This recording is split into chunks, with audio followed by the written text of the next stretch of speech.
हात देवी हेच प्रिष्ट होय. अहो भामादेवी, काय म्हणे ओ भामादेवी? अहो भामादेवी, भामे भामे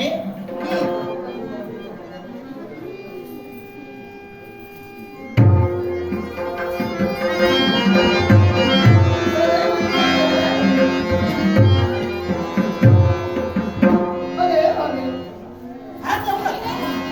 काय नाव रे भामे? अरे बापरे, एवढा राग आलाय एक शब्द सुद्धा बोलायची नाही. म्हणायला नाही घेतलेलाय. तुला राग आलेला आहे. मग तुझ्या रागाचा पारा वाढलेला आहे. म्हणत चाललंय. अगं तू रागाने फुगलेली आहे. हो मग पण जास्तही फुगू नको. का? कधीतरी फुगून जाशील. याचा विचार मी करणार. पण भामे, आज लावला म्हणून सांगते ना एक शब्द बोलायची नाही. अगं पण तुला हात लावायचा नाही, हात लावायचा नाही म्हणतेस. अगं काय गडबड का? आ!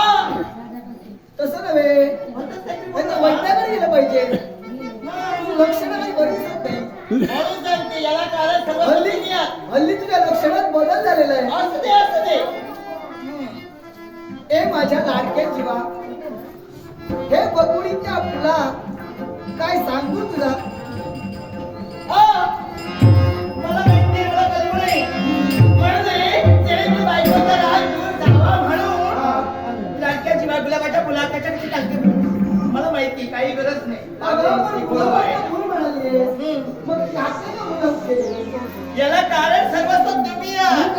मग एवढा रागाचा पाला वाढलाय त्याच्यावरती कारण तुम्ही. मला राग का आला?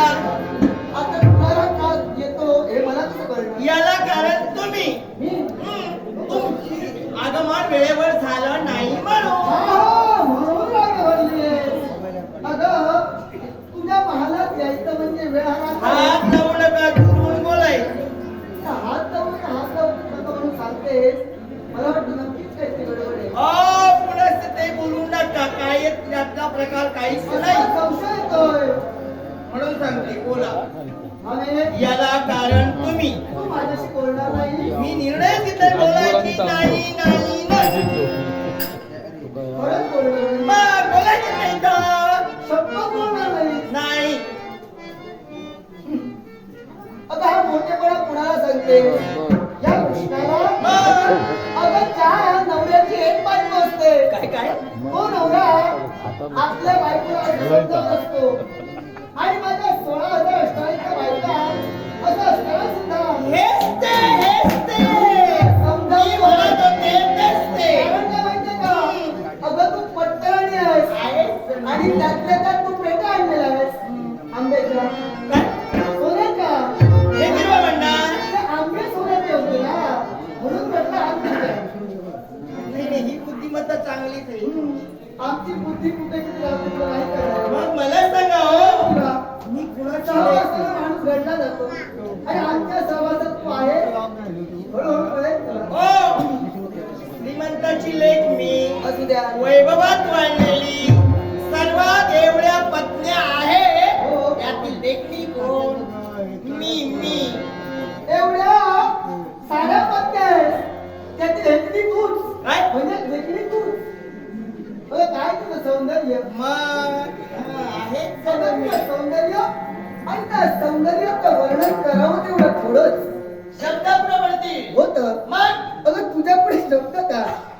सारं कमी पडणार. सारंच कमी पडणार आहे. म्हणून म्हणते आता बोलू नका. का?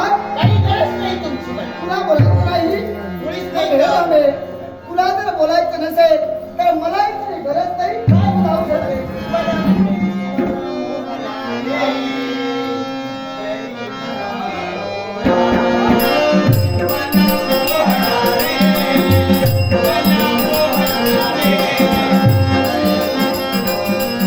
Thank you.